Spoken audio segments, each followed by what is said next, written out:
देश की राष्ट्रीय राजधानी दिल्ली, एक बंद कमरा, एक कुर्सी और कई दावेदार। नाम पुकारे जा रहे हैं और इंटरव्यूज चल रहे हैं, मगर सबसे ज्यादा चर्चा उस नाम की हो रही है जो इस लिस्ट में है ही नहीं।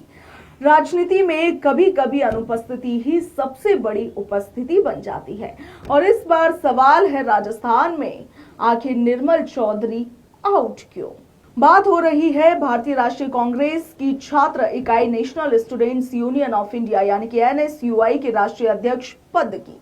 दिल्ली में इंटरव्यू के पहले 6 से 8 नामों का पैनल तैयार हुआ। राजस्थान के नेताओं की नजरें टिकी हुई थी, मगर जब सूची आई तब निर्मल चौधरी का नाम इस लिस्ट से गायब था। ये वही निर्मल चौधरी है जो पिछले लंबे समय से NSUI की सक्रिय राजनीति में खुद को राष्ट्रीय स्तर का दावेदार मान रहे थे। और आप देखिए कि जिन्हें सचिन पायलट गुट का करीबी भी माना जाता है। ऐसे में अब सवाल कि क्या ये सिर्फ संगठनात्मक फैसला है या फिर राजस्थान की गुटबाजी का असर दिल्ली तक पहुंच गया। जहां निर्मल चौधरी बाहर हुए, वहीं राजस्थान से एक नाम मजबूती से उभरा और वो था विनोद जाखड़ का। विनोद जाखड़ वर्तमान में NSUI राजस्थान के प्रदेशाध्यक्ष, पहले भी राष्ट्रीय अध्यक्ष के रेस में शामिल रहे हैं। पिछली बार उन्हें मौका नहीं मिल पाया, मगर क्या इस बार किस्मत बदलेगी या दिल्ली फिर कोई नया समीकरण साधने वाली है। और चलिए अब आते हैं उस सियासी सरप्राइज पर जिसकी फुसफुसाहट सियासी गलियारों में लगातार बनी हुई है। कहा जा रहा है कि पायलट गुट के ही एक विधायक से निर्मल चौधरी की अनबन चल रही थी, मतलब अपनों में ही टकराव। कुछ सूत्रों का दावा है कि बीजेपी से जुड़े लोगों के संपर्क में होने की शिकायत भी हाईकमान तक पहुंची थी। हालांकि इसकी अभी तक कोई भी आधिकारिक पुष्टि नहीं है। और तीसरा एंगल ये कि क्या उनकी रील वाली छवि संगठन को असहज कर रही थी। निर्मल चौधरी सोशल मीडिया पर काफी एक्टिव है। रील्स, स्टाइल, बयान कभी वायरल कभी ट्रोल, मगर हमेशा चर्चाओं में।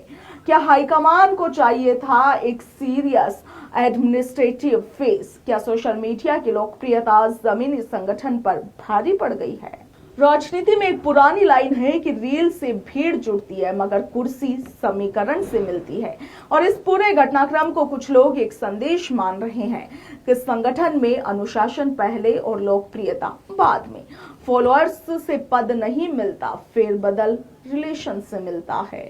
क्या ये फैसला पायलट गुट को संकेत है या इसे सामान्य संगठनात्मक प्रक्रिया बताया जाएगा? राजस्थान कांग्रेस में गुटबाजी कोई नई बात नहीं है, मगर यदि निर्मल चौधरी की अनदेखी को सियासी संदेश माना गया तो क्या आने वाले समय में कोई नई खींचतान देखने को मिलेगी? ये बड़ा सवाल है।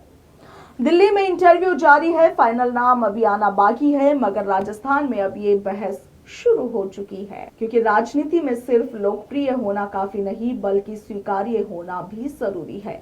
दिल्ली की कुर्सी तक पहुंचने का रास्ता रील से नहीं रिलेशन से होकर गुजरता है। और ऐसे में अब देखना यह है कि NSUI की कमान किसके हाथ में जाती है और क्या इस फैसले से राजस्थान की सियासत में नई हलचल होगी। आपकी राय क्या है? कमेंट सेक्शन में जरूर बताइएगा। क्या निर्मल चौधरी के साथ अन्याय हुआ या फिर संगठन का फैसला रणनीतिक है? ये भी जरूर बताइएगा।